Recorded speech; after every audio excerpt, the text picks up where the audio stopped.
যিনি আমাদের মাতৃভূমির মুক্তির জন্য দিশাহীন জাতিকে স্বাধীনতার ঘোষণা দিয়ে উজ্জীবিত করেছিলেন এবং জনগণকে এবং জনগণের মধ্যেকার নানা শ্রেণী পেশার মানুষকে, ছাত্র, শিক্ষক, কৃষক, শ্রমিককে মুক্তিযুদ্ধে অবতীর্ণ হওয়ার প্রেরণা জুগিয়েছিলেন, উদ্বুদ্ধ করেছিলেন। এই খরজন্ম মানুষটি দেশের এক ভয়ঙ্কর ক্রান্তিকাল যখন চলছে, তারই এক মুহূর্তে ৭ই নভেম্বর ১৯৭৫ সালে রাষ্ট্র ক্ষমতা গ্রহণ করেন, রাষ্ট্র ক্ষমতার পাদপ্রদীপের আলোর সামনে আসেন এবং রাষ্ট্রের হাল ধরেন। তার আগে যত অনাচার, অবিচার, রেইনবো অ্যাক্রোপ্লাস্টে অ্যাক্রিলিক এমালশন থাকায় মুছে ফেলা যায় যে কোনো দাগ সহজেই। Rainbow paints, colour of joy. গণতন্ত্র হরণ, হত্যা, কথা বলার স্বাধীনতা, চলাচলের স্বাধীনতা যেভাবে লঙ্ঘিত হয়েছে, সেই সব কিছুকে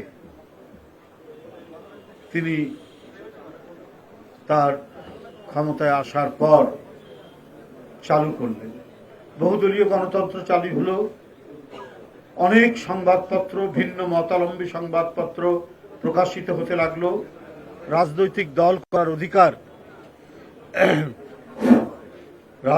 দল করার অধিকার নিশ্চিত হলো, মানুষ এক ভয়ঙ্কর দুর্বিপাকের রুদ্ধশ্বাস অবস্থা থেকে মুক্তি লাভ করল। তিনি এদেশের এক খরজন্মা রাষ্ট্রনায়ক, রাষ্ট্রপতি, সাবেক রাষ্ট্রপতি জিয়াউর রহমান। বন্ধুরা আমার, তিনি এদেশের ৩টি প্রত্যয়কে সামনে নিয়ে এই দলটি গঠন করেছিলেন। একটা হলো স্বাধীনতা, সার্বভৌমত্ব, সুরক্ষা আর গণতন্ত্র। এই স্পিরিটকে সাথে নিয়ে তিনি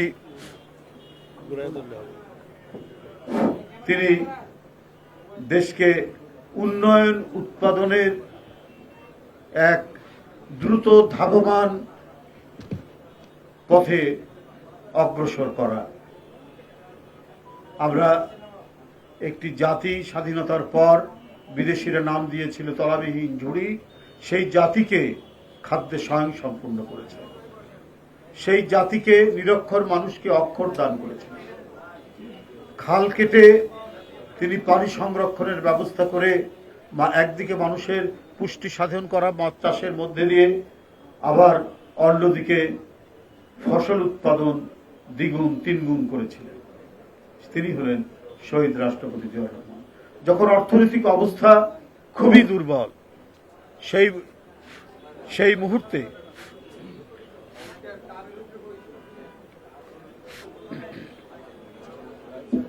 তিনি সেই মুহূর্তে তিনি দেশকে একটা মজবুত ভিত্তির উপর দাঁড় করাতে পেরেছিলেন। কিন্তু দেশি বিদেশি চক্রান্তকারীরা প্রথম থেকেই জিয়াকে সহ্য করতে পারছিল না। রাষ্ট্রপতি জিয়া আন্তর্জাতিক চক্রান্তের শিকার হন। তাদের এদেশীয় অনুচররা জিয়াকে পৃথিবী থেকে সরিয়ে দেওয়ার নানা আয়োজন করে এবং ১৯৮১ সালের ৩০শে মে চট্টগ্রাম সার্কিট হাউসে নির্মমভাবে হত্যা করে। সেদিন একটা মানুষের মৃত্যু নয়, যেন আমাদের স্বাধীনতা গুলিবিদ্ধ হল, যেন আমাদের সার্বভৌমত্বের উপর ভয়ঙ্কর আক্রমণ হল এবং আমাদের গণতন্ত্রকে মুখ থুবড়ে ফেলা হলো। কারণ তার মাত্র কয়েক মাসের মধ্যেই গণতন্ত্র হত্যা করে হোসেন মোহাম্মদ এরশাদ রাষ্ট্র ক্ষমতায় আসীন হন।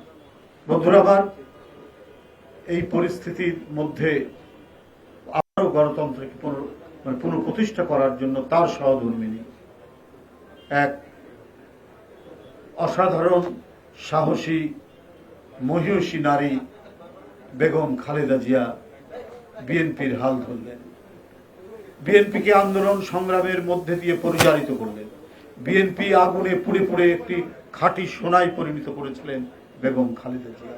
নিজে নির্যাতিত হয়েছেন, নিজে নিপীড়িত হয়েছেন, তার উপর দেওয়া হয়েছে অসংখ্য মিথ্যা মামলা। এরশাদের আমল থেকে হাসিনার ১৭ বছরের দুর্বিষহ ফ্যাসিস্ট শাসনে তাকে পৃথিবী থেকে সরিয়ে দেওয়ার নানা চক্রান্ত হয়েছে।